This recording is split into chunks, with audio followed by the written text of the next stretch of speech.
The quickest way to find yourself unable to live in a home safely is if the bathrooms are inaccessible, whether the bathrooms are on a second floor or the only full bath is on a second floor, or particularly small, tight, if you don't have any sort of modification available.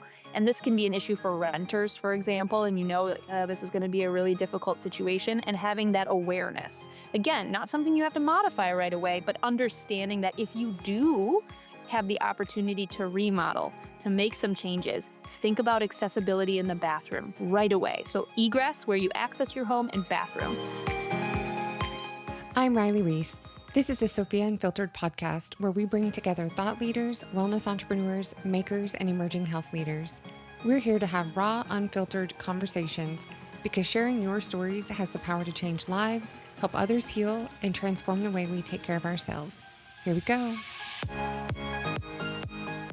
Welcome back to Sophia Unfiltered. I'm Riley Rees, and today I'm sitting down with Lindsay DeLong, an experienced occupational therapist and accessibility advocate with 12 years of practice across all ages and stages of life.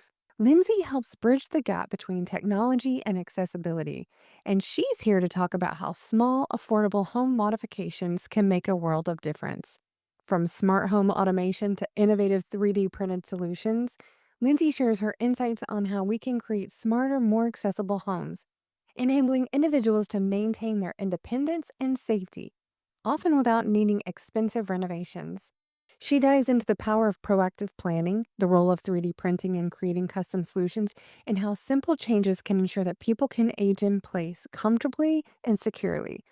So if you're interested in the intersection of technology, accessibility, and the future of independent living, you don't want to miss this one.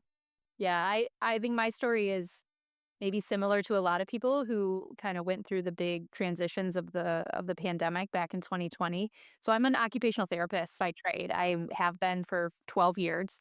I maintain my professional licensing and all of that, could practice traditional OT at any time. But in 2020, after doing about 7 years of home health and several years of inpatient rehab, which I loved and still do love, the pandemic hit and my girls were pulled out of school and we were between a rock and a hard place. One of us had to give up our traditional employment and the other one was going to have to pick up the slack at home. And so I chose to stay home with my girls, but I still had such a passion for what it was that I was doing as an occupational therapist that I thought I got to find an outlet. So I started making really simple videos on YouTube, and I thought, I really just want to make videos that would not replace the need for an OT in the home, but buy people some information and time. Because so often I was seeing people and it's like they needed this information years ago, not now they're in a crisis. So I went through the process of starting to make a YouTube channel, making really simple videos about common recoveries like hip replacements, shoulder surgeries, things I was seeing daily in my practice. And my husband has a background in film and video, God bless him. So he always wrangles the diva talent, he says. And we started making content. And really, honestly, that was all it was just a way to pass the time and in hopes to leave some information crumbs for the caregivers and the individuals out there who I was just seeing frustrated and not having enough information. So that's where it started. That's as innocently as it could possibly start. I had no intentions of it being a business. I was going to go back to work as soon as the pandemic was over, but that wasn't in the cards. The videos and the content exploded. I've been doing it for now over 5 years, and it turned into Instagram and YouTube and, kind of that very unplanned kind of influencer life. But ultimately, it's been me trying desperately to break down the barriers to accessing necessary information that so often is gate kept by the traditional healthcare system. Yeah, absolutely. And that's why a lot of the influencers are super popular, right, on all of these channels. So how do you make sure yours is relevant, up to date? That's a great question. And I think it's one of the things that when I started making the content was the utmost importance and continues to be. I have to be very careful because I am a healthcare provider who is providing non healthcare solutions on the internet because legally, that's how it has to be. And so when I make my content, it is rooted in the foundational practices of what I was doing in healthcare. So these are researched. These are surgically backed. These are, based on decades of research and practice. So most of what I do is really tied to the root of the healthcare that I've worked in for so long. Now, that being said, a lot of what I do now is very focused on equipment, physical adaptations. And when it comes to physical adaptations, a lot of times I'm treading in new water. These are pieces of equipment that maybe most people haven't thought of or haven't used. I'm often testing them. I kind of fell into this by accident when I started to kind of explore and deep dive into what equipment I wasn't even having time to explore as a therapist. So that part of it has been a really interesting practice in understanding how to discern quality, value, how to discern important factors about safety, all from looking at a piece of equipment. And I don't get it right 100% of the time, right? But I always have to say, I'm a human exploring very human issues, and I want to make sure that I give the most honest and authentic information that I can. So it's a combination of years of practice and using like tried and true, really well researched, well supported techniques, and then also trying to use my over a decade of experience to make good recommendations about products. So it's a combination of those two things that I think helps to keep the content relevant and also valuable. Yeah. So, why don't you just tell our listeners who may not be super familiar with occupational therapy a little bit about what that is, right? Because it can be recovering from physical or mental health illness, right? So, can you just break it down for us a little bit? OT is definitely the more misunderstood of the rehab professionals. We are one of the allied health professions, so we are typically going to be partnering with your physical therapist, your speech therapist, even a recreational therapist, but an occupational therapist finds themselves in a unique, I like to call us the thread because we're function. So everything that you do on a daily basis, we refer to as an occupation. That is your occupation in that moment. And what an OT is going to do is help you to perform those daily functions regardless of what your physical, cognitive, social, emotional, environmental issues might be. And I think the thing that maybe gets a little bit confusing for folks is they think that we're only going to be focused on one thing. And that's not the case. We really are focused on everything that matters to the individual. And I think that's what makes it well suited for what I've been able to do because it's very human. So, one of the differences in occupational therapy and physical therapists are going to be like, okay, you have a knee problem. We're going to work on the knee. And occupational therapy, you're looking at your whole lifestyle. How that knee impacts how you get dressed, how you get go in and out of the shower, how you use the bathroom, how you get in and out of the car, when can you return to driving, how are you cooking a meal? So we take that one injury and we look at its impact on the person. Now your PT is also considering those things, but their focus of rehab is very much on getting that knee back to function. Our focus is getting yourself back to function with the knee being a component of that now. Right. And so I'm assuming that you as an occupational therapist can specialize in many different areas, right? You guys are very, like you mentioned, the thread, very broad. So you started specializing in aging in place. Were you Yes. seeing a lot of this, I guess, during COVID then when people are forced to be in their home, forced to take care of themselves a little bit more? Is that kind of where this came from? Yeah, I would say that just personal experience. I think we've all seen a great shift in individuals who are aging and being placed in homes that they don't want to be in. They want to stay home. And for some that's the right option, for others it's not. But if your goal is to be able to age in place, you have to be prepared for the fact that you will go through some changes. I think a lot of people see themselves at us up to a certain point being kind of invincible until something comes and shakes you into reality. And unfortunately, that happens to pretty much everybody. None of us are immune to a challenge rising up and having to be met. And so I think that, focusing on the home was really natural for me. I am an innately curious, very extroverted, very social person. And the home felt like the best place for me to be able to problem solve the things that mattered most. And so, yeah, my focus has always been on how to keep people living in the situation that they prefer. That's always been something I'm passionate about. No, I mean, I know you had mentioned this earlier on the show. By the time you get to that injury or that, event that happens that makes you say, oh, I need therapy for this. You're basically like, okay, by the time you need this, you should have put the everything in place years ahead of time. So when do we, either as family members, caregivers, for ourselves, when do we need to start thinking about these things? Immediately. I One of the things I've realized doing social media has been that there is no age on disability. We all live on a spectrum of disability. I broke my ankle last fall, innocently enough, walking my dog, and I tripped and I rolled it and I broke it. And I was non weight bearing on that leg for 6 weeks. And my life was turned upside down. It was my right foot. I could not drive safely to get my children from point A to point B. I couldn't get in and out of the car. I couldn't get in and out of my own shower. But because I've spent the last decade of my life helping people to modify their lives, I knew what the answers were. I had hope. I never really felt sorry in that moment because I was like, there's ways around this. We're going to work this out. So the sooner you commit yourself to understanding and just making yourself aware of what is out there. And I think that has been one of the really beautiful outcomes of creating video content of things that people don't normally want to talk about. I just filmed a video about an hour ago all about this modified toilet seat, which is not glamorous work. You know what? I saw something about that as they're dealing with something in their lives. It's that exposure piece that really is the starting point, because then from there you can build out whatever solutions you need for the situation that might come your way. So aging in place, so it's good to think about any time. It's good to think if you're younger, about for your parents, for aging in place. Is there like a good, top 5 things to even consider? Are there things that you can just quickly tell our listeners?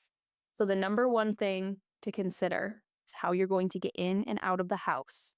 That is egress points. This is a safety hazard. Right, if a fire, you're right. Oh my goodness. A sudden broken bone, all of a sudden you can no longer access your house. Well, what if you fall and right? I mean, we've seen that on TV. See it all the time. So the basics of how are you going to access your home? Where would you put a ramp? If you put a ramp, think about those things. If your home has a lot of stairs on the inside, what are you going to do for mobility?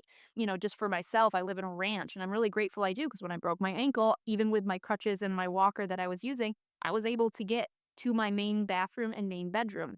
I was able to function inside my home. That is huge. If you do not have that, understand how you might have to modify your life around it. I have a lot of people who move out during a time of injury where they're like, you know what, I'm going to stay with a friend. I'm going to stay at a hotel because my home is not accessible. And if you know that ahead of time, then the problem is that you just have to solve it. It's not that you necessarily have to move out. The next one is bathrooms.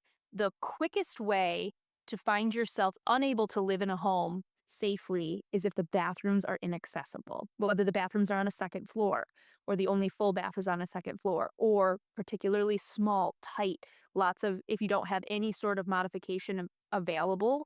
And this can be an issue for renters, for example, and like, this is going to be a really difficult situation. And having that awareness, again, not something you have to modify right away, but understanding that if you do have the opportunity to remodel, to make some changes, think about accessibility in the bathroom right away. So, egress, where you access your home, and bathroom. The other ones are going to be just the general layout, as I said. Can you get around the floor? Is there a lot of different types of flooring? Thick, lush carpet, the most inaccessible flooring type you could possibly have. So, having something in place like I'm so grateful that the beautiful vinyl floors have become so much more affordable and easy to install because they're super accessible. They don't have grout lines. Smooth, they're easy to maintain. So things like that can make a big difference. And then obviously working on, your strategy for who's going to be available to help. In the US, we don't have a great system, right? We don't have guaranteed caregiver coverage and pay. So what are you going to do if you are not able to, for a short period of time or for extended period of times, be able to do the daily tasks? Not everybody is comfortable with the idea of like, oh, I'll just move into a nursing home while I recover. Most people don't want to do that. Without those plans in place, a lot of people find themselves in really stressful predicaments when they're already in a really stressful predicament. So it's great to be able to consider those things ahead of time. Yeah, I'd say, like you mentioned, like if this is going to change everything about how you're aging from floors, this could be 10 years, 20 years. Think about, years and years in advance. Are there any other challenges that families might overlook? I mean, now just thinking about this, I'm like, oh my gosh, how are we going to get groceries and get them in the house? Fires, if you fall and you can't get up. I mean, now this is just like, wow, this is a lot. It is a lot, and I think, again, I reiterate this over and over again, the biggest hurdle to overcome is complacency, right? We go through our lives and we're very, like, comfortable and things are going well until they're not, and in those moments when they're not going well, it's harder to make changes. So if you have the opportunity to make changes when things are going well, it's going to make your life a lot easier. So, for example, my parents built a new home about 5 years ago, and we were involved in the process, and I'm grateful that they allowed me to be because we were able to have conversations with their contractors and say, these are some considerations. My dad has a bad back. I want to make sure it has a handheld shower head that can come down. And guess what? He uses all those features all the time. Before they even closed the walls, we talked about putting something in called backing blocks. So you put wood blocks in between the studs at the locations that you would put future grab bars. So he doesn't have to have grab bars in his shower now, but I anticipate in a few years he's gonna wanna stay in that beautiful home, and we can put those grab bars in because we thought ahead and put those blocks in behind the wall, so it's gonna be an easy zip, zip, we're installed and it's safe. And it was such a simple it costs nothing. It costs nothing because Until it's already built, and then you're like, "Oh, I can't just put the handles into the shower because there's nothing back here." Oh my gosh, you're right. It's so a lot of it is just battling the tendency to think everything's always gonna be okay. and also to think, like, I know we're talking about aging in place, but this is also just accessibility, right? Like, if you break your leg and now you're in the middle of your living room, just how are you gonna get around and sit and what are you gonna do? I mean, it does. Yep. Like I said, there is no age on disability, and there's no greater gift you can give yourself than planning ahead. And I think we've talked a lot with a lot of different professionals in the area of aging in place. And that's the one common thread we all carry with us is, man, if we could just tackle some of these issues before they become issues, we'd all be in a lot better position. And I think that we're getting better about it, but there's still room to improve. I'm still wondering why we don't just build houses with the blocks so we can just have grab bars one day, right? I mean, it's just like simple. Yeah, simple. Lindsay, are there any what about the emotional needs that when we're talking about aging clients and aging in place? Like, I mean, this is a lot of, I imagine there's a huge difference when you're talking about being proactive versus reactive, right? But I'd say there's a huge emotional component. Massive. It's probably the most complex component of any rehabilitative or adaptive and modification based practice. We're talking about the very intimate aspects of people's lives. One of the things I do not take lightly is that I am helping folks do the things that they never wanted to have anyone help them do ever. I mean, it's like a baby. It's and you're in a super vulnerable place, I imagine. Is. It is so vital that the relationship between the professional and the client is one of collaboration and respect. I have worked with a lot of young therapists who come to me and say, "Why can't I get my patients to want to do these changes and make these and use this equipment and they'll never use their walker and all this thing?" And I'm like, "You're coming at it from a hierarchical perspective. You're coming top down into somebody's life and saying, 'I'm here. I know what's best for you.'" These are adults. These are adults who know their body, they know their mind, they know, for the most part, they know what is best for them. And if you come in trying to say, "No, no, no, I know what's best," you've already lost. So the mental health piece that I always like to point out is building in time to understand and listen more than you talk.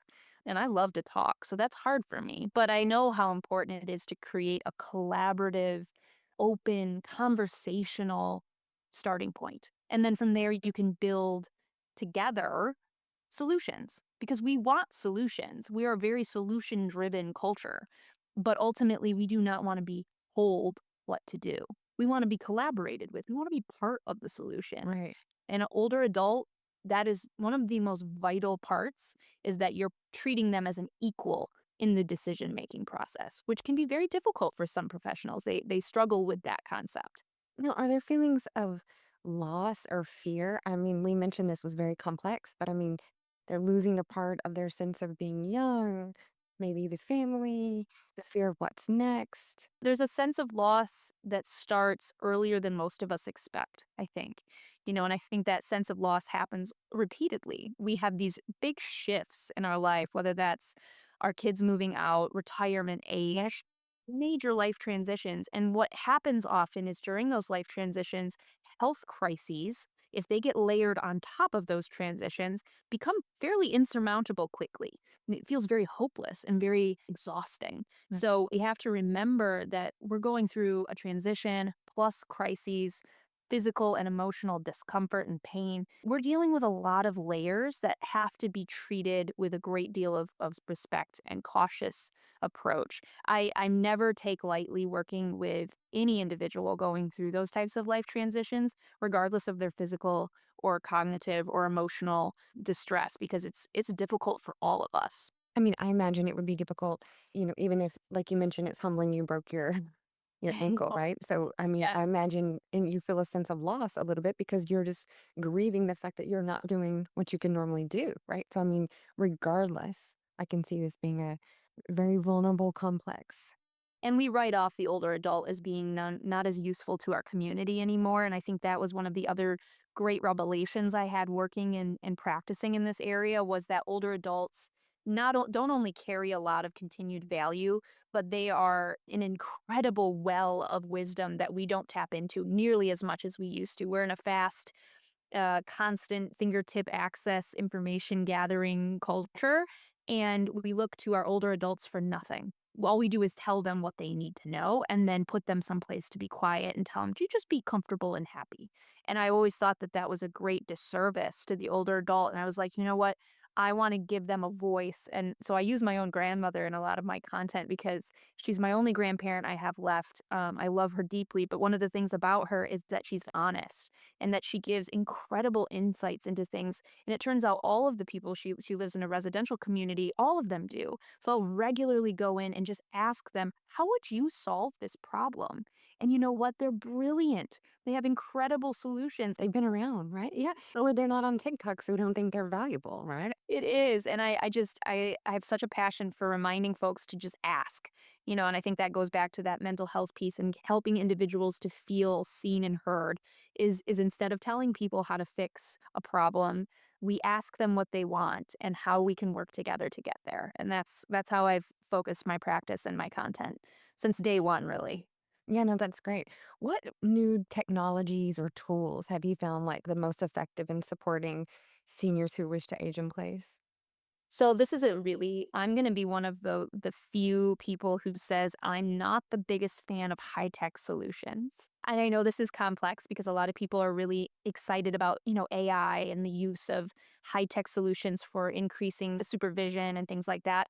I find that in a lot of situations, what we really need is to focus on how to improve lives through simple, really straightforward solutions, not getting too far away from those. That being said, things like the upgraded Bluetooth connected house, smart home systems are a wonderful tool. Alexa alone has, just revolutionized not just their home, but safety. You can set it up to be able to call like a fall alert system if you Wow. really high value in some of those programs, but then they need to be balanced. We have these high tech solutions, but we also need to get the root of why are we falling, So combining those with really well considered, well trained mobility aids that have, the extra features. I love the fact that I've tried, I think I counted 72 different types of walkers. I bet you didn't know there were 72 plus different, and then there's probably hundreds in totality, but I've tried over 70 types of walkers. And what that says is there isn't a single walker for every person, so why are we giving one type of walker out to every person? So one of the things I love is that as we have more and more product available to us and making more and more people aware, we're able to stop doing the one size fits all solution. Yeah. I think the increasing accessibility of manufacturing and lower cost manufacturing has allowed us to be more expansive in our efforts. So we have a lot more options than we ever used to. We just have to remember to consider those options. Yeah. I mean, how long have we had Alexa in our house? And I would have never thought how amazing that would be when it comes to accessibility. I'll tell you one of the wild features, there's a set of you can buy these little switch bots, and these switch bots can work with just a standard light switch. So you don't have to have a smart switch installed. You just stick the little switch bot to a regular light switch and it's Alexa enabled.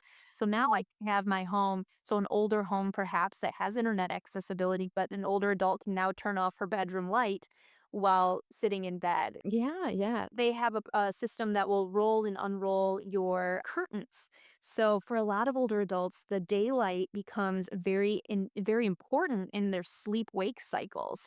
And so having their windows open and close automatically can be hugely beneficial to keeping them on a good healthy sleep wake cycle. And that's something that we did for my own grandmother because she wasn't safe to handle her curtains anymore. But having those open and close at the appropriate times of the day were cues for her to wake and sleep at the right times, and her sleep improved. So And it's that's also not cool too because, we're talking about physical accessibility, but also like affordability. Like if you're going to have a house that's a smart home, it may be newer and too expensive. So to be able to take, like if you're going to get one of those systems for your curtains, I imagine that's, very expensive. So to have these ability to put these things in your home to make the modifications to turn your existing home into smart, helpful features, I think that's incredible. It is. And the other thing is 3D printing.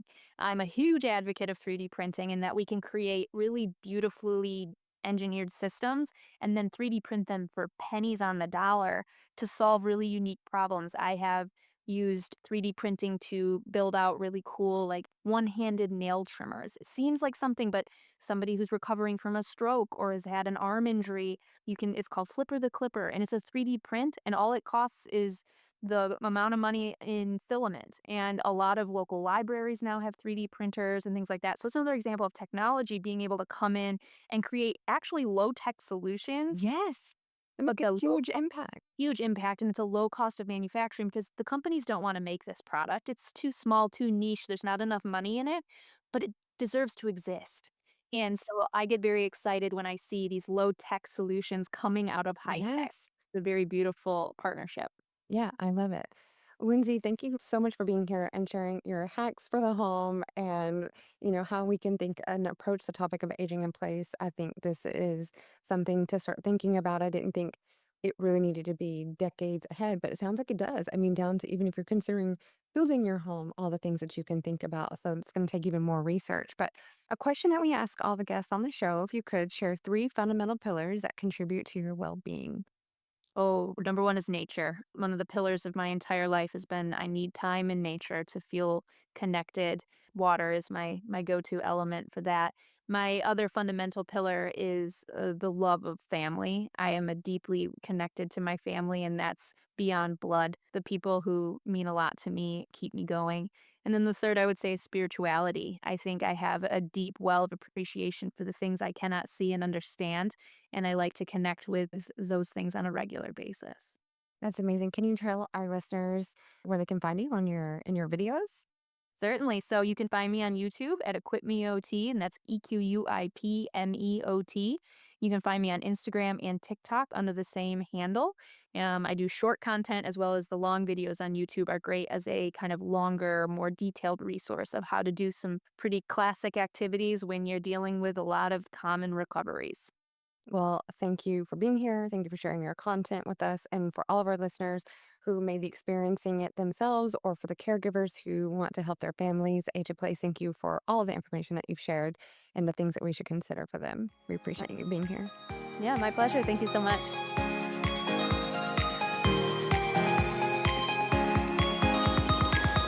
Thanks so much for listening. This has been Sophia Unfiltered, a podcast by Sophia Health, the #1 marketplace for health and wellness. Find services, classes, and products from the top health and wellness providers. Book an appointment or join live classes now. I'm your host, Riley Rees. If this episode resonated with you, we'd love to hear about it in the comments section of your favorite podcast provider or with a 5-star rating. Let us know what your biggest takeaway from this episode was, or share it with someone you hope to inspire. Join us again next time for more real conversations, stories, and insights that help empower you with the knowledge and inspiration needed to transform how we care for ourselves.